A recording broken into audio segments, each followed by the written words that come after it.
Covid के पहले पास हुआ था, और कोविड के पहले जब पास हुआ था उसके बाद इसके ऊपर जबरदस्त तरीके से जो शाहीन बाग की महिलाएं हैं और तमाम लोगों ने इस पर जिस तरीके से प्रतिक्रिया व्यक्त की थी, अपने आप में एक बहुत जबरदस्त आंदोलन में तब्दील हुआ था।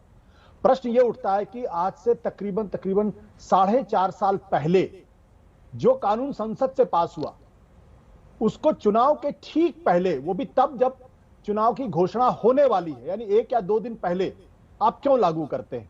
क्या इस बात का कोई एक्सप्लेनेशन सरकार के पास है कि 4.5 साल तक आपने अधिसूचना क्यों नहीं जारी की? उसके पीछे का कारण क्या है और क्यों चुनाव के ठीक पहले किया गया? पहली बात तो ये। दूसरा प्रश्न इस बात को लेकर यह है कि आपकी शरणार्थी की परिभाषा क्या है? आप उनकी पहचान कैसे करेंगे?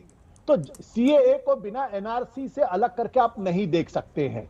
और उसमें अगर मान लीजिए इस देश के अंदर किसी गरीब की, चाहे वो मुस्लिम हो चाहे कोई भी हो, अगर उसके पास ये प्रमाण पत्र नहीं मिलता मुसलमान के पास, और वो अपने साबित नहीं कर पाता कि इस देश का सिटीजन है, भले यही पैदा हुआ कई पीढ़ियों से, तो क्या फिर उसको निकाल के आप कहीं और भेज देंगे?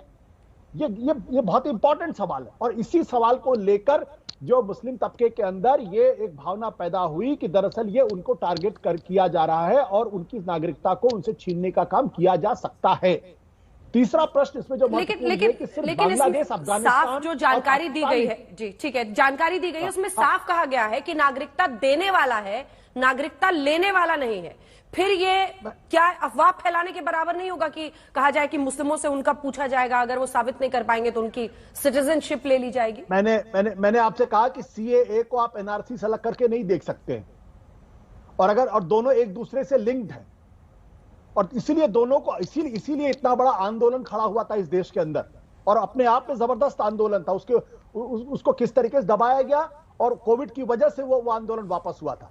जो तीसरी बात मैं कहना चाहता हूं कि सिर्फ अफगानिस्तान, सिर्फ पाकिस्तान, सिर्फ बांग्लादेश से क्यों, हमारे पड़ोस में श्रीलंका के अंदर भी तो जो हिंदुओं के साथ जिस तरीके से व्यवहार किया गया, जिस तरीके से उनके ह्यूमन राइट्स का हनन किया गया, उनमें से बड़ी संख्या में लोग भारत आए, उनके बारे में क्यों नहीं प्रश्न किया जा रहा? तो जाहिर सी बात यह है कि चुनाव के ठीक पहले ये जो फैसला सरकार की तरफ से किया गया है अधिसूचना जारी करने का, उसका स्पष्ट तौर पर सरकार से लेना देना, और मैं शशि जी की इस राय से सहमत हूं।